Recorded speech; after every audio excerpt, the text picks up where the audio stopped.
Ini melibatkan truk kontainer dengan minibus di Jalan Trans Sulawesi Poros Makassar, Sulawesi Selatan.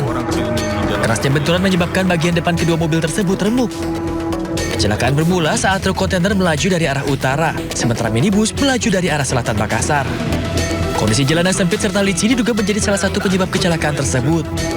Akibat insiden ini, sopir dan 2 penumpang minibus tewas seketika, sementara sopir truk dan 2 kondekturnya terjebak di kabin. Warga yang berada di lokasi kejadian berupaya mengevakuasi para korban untuk dibawa ke rumah sakit. Hingga kini polisi masih mengumpulkan keterangan saksi dan melakukan olah TKP demi memastikan penyebab kecelakaan tersebut. Seluruh korban jiwa kini diserahkan ke pihak keluarga untuk disemayamkan sebelum dikebumikan. Dari Kabupaten Luwu, Sulawesi Selatan, Nasruddin Rubak, A-News melaporkan.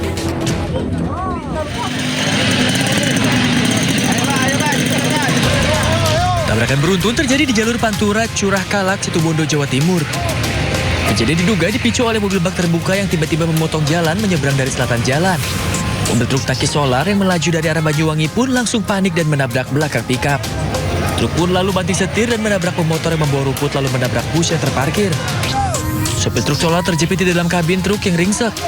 Warga pun langsung berusaha mengevakuasi korban dengan memecahkan kaca depan. Sementara pengendara sepeda motor tewas di lokasi kejadian akibat insiden ini. Tangis histeris anak korban pun pecah saat melihat korban terkapar di bahu jalan. Itu dari sini Grand Max keluar, kan? Nah, itu menghindar dari Grand Max. Ini tidak nutut mau menghindar kena ini. Oh iya. Nah, bapak itu dari barat tidak nutut katanya. Akibat kecelakaan ini, jalan raya Pantura pun dipenuhi tumpahan solar dan menyebabkan kemacetan hingga mengular 3 km. Sementara jasad korban jiwa dievakuasi warga dengan mobil ambulans. Dari Situbondo, Rizky Amirul Ahmad, A-News melaporkan.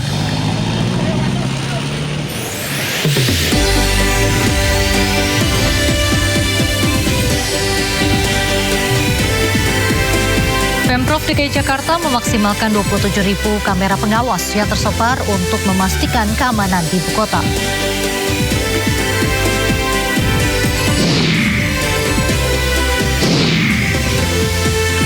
Lima warga negara Indonesia disandra usai kapal global Sumut Flotilla disergap Zionis Israel.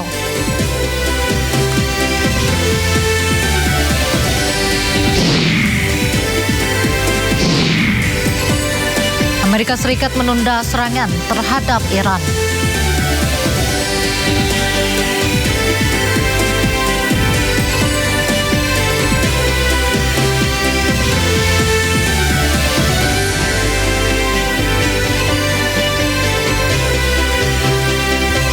Halo pemirsa, dari misi kemanusiaan berujung penculikan, 5 WNI ditahan militer Israel ketika kapal relawan dicegat di laut internasional.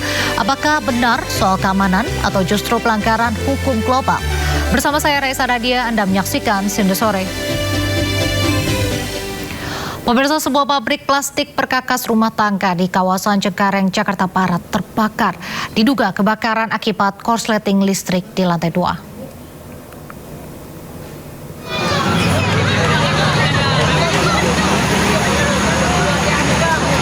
Kebakaran hebat melanda pabrik plastik perkakas rumah tangga di Jalan Semut Kapuk Poglar, Cengkareng, Jakarta Barat. Banyaknya bahan yang mudah terbakar dan struktur bangunan yang mulai rapuh juga menjadi kendala proses pemadaman. 24 unit pemadam kebakaran dan 140 personil telah berjibaku lebih dari 9 jam untuk memadamkan api. Sampai saat ini masih menyala ya api ya Pak. Ya. Ini kendalanya apa sih Pak Kasih? Memang kendalanya kita mau masuk agak takut karena bangunannya udah agak miring. Nanti kalau kita masuk itu rubuh malah mencelakai kita karena api itu adanya udah di tengah. Dari sisi depan, sisi samping kita udah backupin semua. Kebakaran pabrik plastik ini terjadi sejak Senin sore. Diduga kobaran api akibat korsleting listrik di lantai 2 pabrik saat pergantian shift karyawan. Penyebab pasti kebakaran masih dalam penyelidikan. Tidak ada korban jiwa akibat peristiwa ini. Dari Jakarta, Miftahul Gani, A-News melaporkan. Sebuah bangunan berlantai 2 tempat jual beli barang bekas di kawasan Pasar Baru, Jakarta Pusat terbakar. Belum diketahui apa penyebab dari kebakaran ini. Api cepat membesar hingga membuat panik warga sekitar.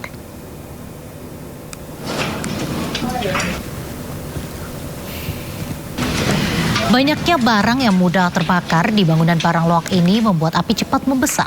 Warga panik dan berusaha memadamkan api dengan alat seadanya. Api padam 1 jam kemudian setelah petugas mengerahkan 6 unit damkar ke lokasi. Belum diketahui penyebab pasti kebakaran. Api pertama kali muncul dari ruangan yang berada di lantai dasar hingga merambat ke lantai atas. Tidak ada korban dalam peristiwa kebakaran ini.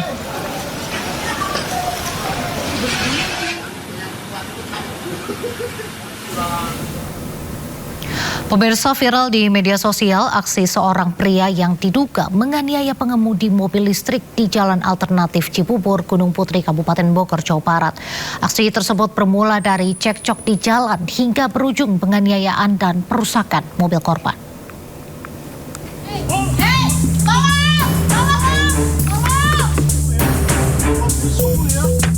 Seorang pria terlibat cekcok dengan pengemudi mobil di Jalan Alternatif Cibubur, Desa Nagra, Kecamatan Gunung Putri, Kabupaten Bogor. Kejadian ini bermula ketika pelaku melintas dari arah Masjid At-Taqwa, lalu mengambil jalur tengah. Korban yang kaget, spontan mengelakson panjang mobil pelaku. Tak terima diklakson, pelaku mengejar dan memberhentikan mobil korban. Tanpa basa-basi, pelaku turun dari mobil, memukul, merusak, dan diduga mengancam korban. Pelaku terlihat melintas masuk ke jalur dari arah jalan Masjid At-Taqwa, langsung mengambil jalur tengah. Sehingga pelapor kemudian mengklakson panjang karena spontan kaget, pelaku langsung mengambil jalur tengah itu. Kemudian dari situ terjadi cekcok, kejar-kejaran, dan kemudian pelaku memberhentikan korban. Akibat kejadian itu, korban terluka di bibir dan rahang sebelah kanan. Korban telah melapor kasus penganiayaan dan perusakan ke Polsek Gunung Putri. Dari Kabupaten Bogor, Jawa Barat, Cahyat Supriyatna, iNews melaporkan.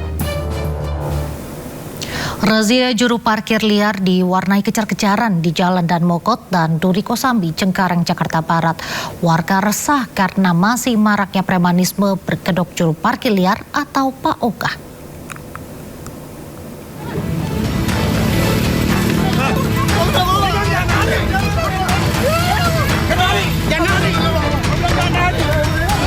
Juru parkir liar atau Pak Ogah ini tertangkap saat berusaha kabur menghindari razia yang digelar petugas gabungan Satpol PP, TNI Polri, dan Sudin Sosial di Jalan Palapa, Rawabuaya, Cengkareng, Jakarta Barat. Sementara itu, sejumlah Pak Ogah lainnya langsung kabur, meski akhirnya satu persatu diamankan petugas. Razia kemudian berlanjut ke Jalan Raya Daan Mogot. Lagi-lagi, sejumlah Pak Ogah berusaha kabur namun gagal lantaran petugas sudah berjaga di lokasi.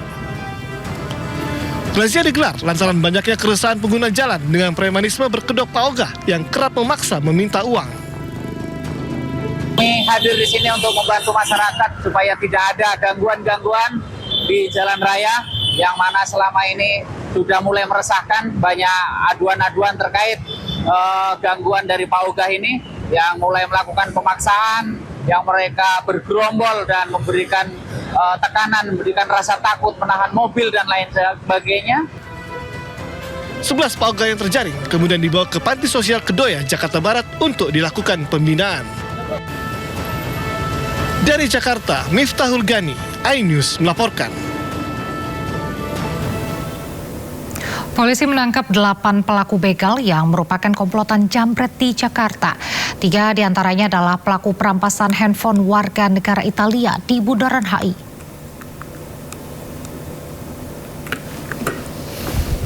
Tim anti begal Polda Metro Jaya menangkap 3 pelaku begal ponsel milik warga negara Italia di Bundaran HI Jakarta beberapa waktu lalu. Saat itu, aksi penjambretan terekam kamera dashboard mobil. Pelaku memepet korban saat sedang berdiri di pinggir jalan sambil bermain ponsel. Selain itu, juga ditangkap 5 pelaku pencurian dengan kekerasan yang beraksi di Patung Kuda, Cideng, Jakarta Pusat, Kebonjeruk, Jakarta Barat, dan Gandaria, Jakarta Selatan. Para pelaku begal ini sudah beraksi di 120 lokasi berbeda. 4 korban diantaranya merupakan warga negara asing dari Malaysia, Jerman, Tiongkok, dan Italia. Antaranya adalah pelaku yang melakukan perampasan handphone di Bundaran HI. Yang bersangkutan tadi berdasarkan interview sementara dari 3 tersangka sudah melakukan 120 kejadian atau 120 TKP. Kami sedang mengkompilir untuk seluruh tempat kejadian perkara yang pernah dilakukan oleh para tersangka tersebut.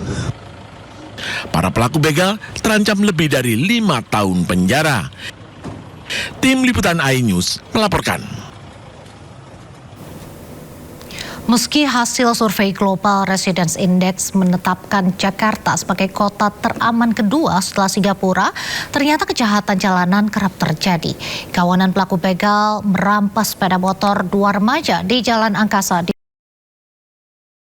Kemayoran, Jakarta Pusat.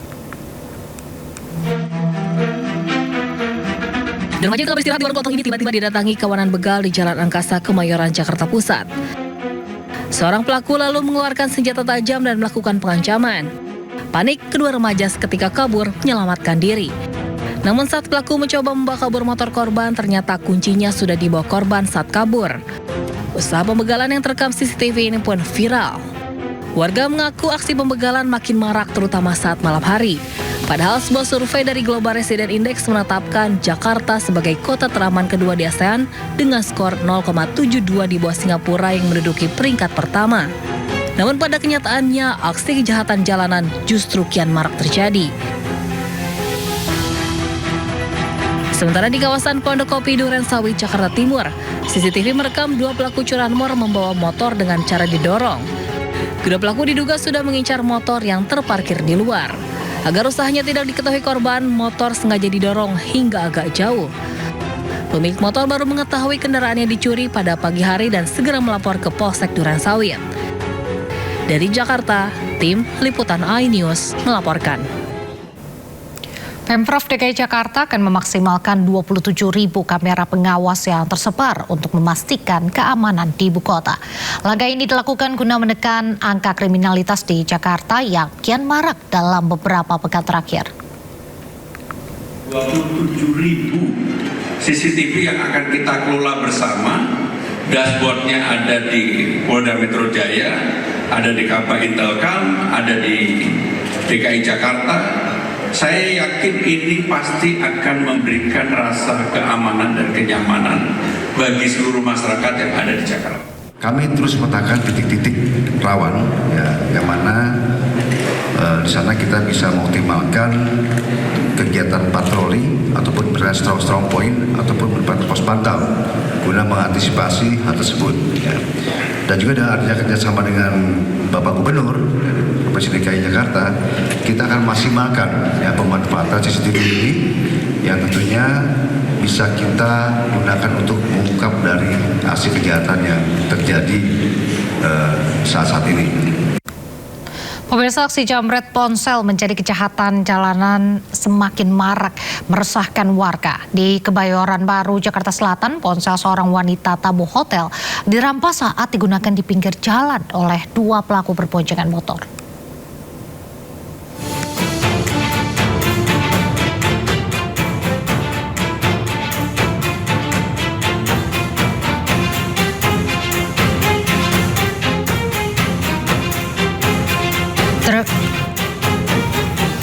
Seorang wanita tamu sebuah hotel terekam CCTV saat berjalan kaki seorang diri di Jalan Senayan Bawah, Rawa Barat, Kebayoran Baru, Jakarta Selatan. Pelaku yang berboncengan motor juga sempat mendahului korban lalu berbalik arah hingga melakukan perampasan ponsel. Korban yang terkejut spontan berteriak dan berlari mengejar pemotor yang berusaha melarikan diri. Sontak teriakannya mengundang warga lain dan ikut mengejar pelaku. Naas pelaku segera memacu kendaraannya lalu melarikan diri melalui Jalan Rengas menuju Jalan Walter Monginsidi, Kebayoran Baru, Jakarta Selatan.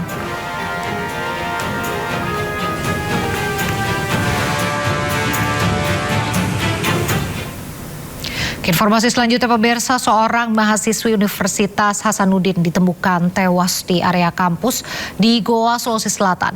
Sang mahasiswi diduga melompat dari lantai 3 kampus.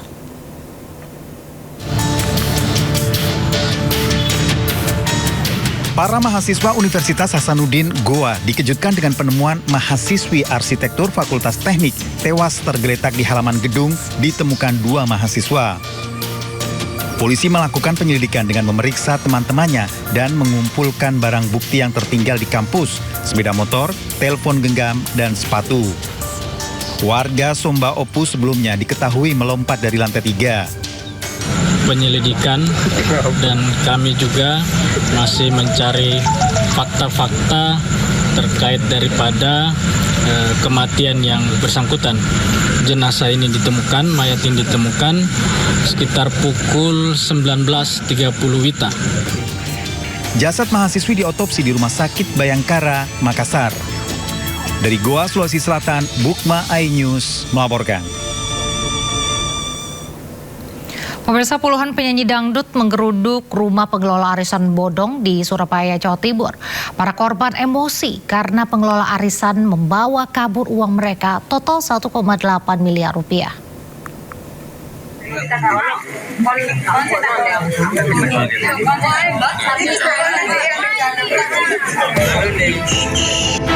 Kericuhan terjadi saat puluhan seniman dangdut menggeruduk rumah pengelola arisan yang diduga bodong di Kelurahan Kelakah, Rejo, Surabaya, Jawa Timur.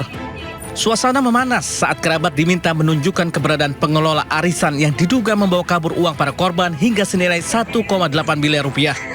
Ketegangan makin menjadi saat ada salah satu warga yang memprovokasi dan menyela pembicaraannya. Upaya mediasi yang dihadiri Wakil Wali Kota Surabaya Armuji di Balai RW ini berakhir buntu. Karena tidak menemukan titik terang, kasus ini akhirnya dilaporkan ke Polrestabes Surabaya. Para korban meminta agar seluruh uang yang dibawa kabur pelaku sejak beberapa bulan lalu segera dikembalikan. Melaporkan pelaku karena kan pelakunya di sini kan masih menyembunyikan diri. Di sini saya membawa suami sama pasien supaya si pelaku itu datang ke sini. Pihak kepolisian telah meminta keterangan keluarga pelaku sebagai saksi. Kasus ini kini masih ditangani anggota Polrestabes Surabaya. Dari Surabaya, Jawa Timur, Sony Hermawan Ayus melaporkan.